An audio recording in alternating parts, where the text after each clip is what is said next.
ரிஷப ராசிக்காரர்களுக்கு 2026ஆம் ஆண்டு சோதனைகளை வென்று சாதனைகளை படைக்கும் ஆண்டாக அமையப் போகிறது. உங்கள் ராசிக்கு 11இல் சனியும் லாபசனி, 3இல் குருவும் உச்சமும் அமர்வதால் ஏற்படப் போகும் மாற்றங்களை ஆழமாக ஆராய்வோம். 1.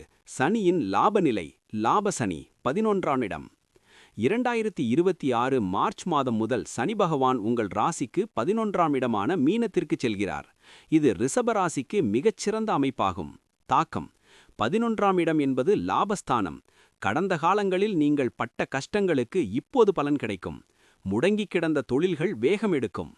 பொருளாதாரம் முன்னேற்றம்: எதிர்பாராத பணவரவு, மூத்த சகோதரர் வழியில் ஆதாயம் மற்றும் நண்பர்களின் உதவி தாராளமாக கிடைக்கும். பரிகாரம்: சனிக்கிழமை தோறும் ஊனமுற்றோர்களுக்கு உதவி செய்வது இந்த நற்பலன்களை இரட்டிப்பாக்கும். 2. குருவின் உச்ச பலன் வீரியஸ்தானம் 3ஆம் இடம். ஜூன் 2026 முதல் குரு பகவான் உங்கள் ராசிக்கு 3ஆம் இடமான கடகத்தில் உச்சம் பெறுகிறார்.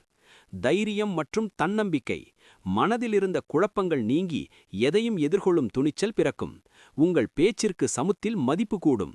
இளைய சகோதரர், தம்பி அல்லது தங்கையுடன் இருந்த மனஸ்தாபங்கள் நீங்கும். அவர்களுக்கு வேலை அல்லது திருமண யோகம் கைகூடும். பயணங்கள்: குறுகிய தூர பயணங்கள் மூலம் அதிக லாபம் ஈட்டுவீர்கள். ஆன்மீக பயணங்களுக்கான வாய்ப்புகள் அதிகம். 3. முக்கிய துறைகளில் மாற்றங்கள்.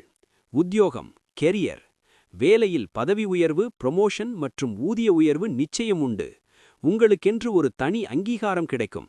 சக ஊழியர்களின் பொறாமைக்கு ஆளாவீர்கள், ஆனால் அவர்கள் உங்களை ஒன்றும் செய்ய முடியாது. புதிய தொழில் தொடங்க விரும்புபவர்களுக்கு ஜூன் மாதத்திற்கு பிறகு சாதகமான சூழல் நிலவும்.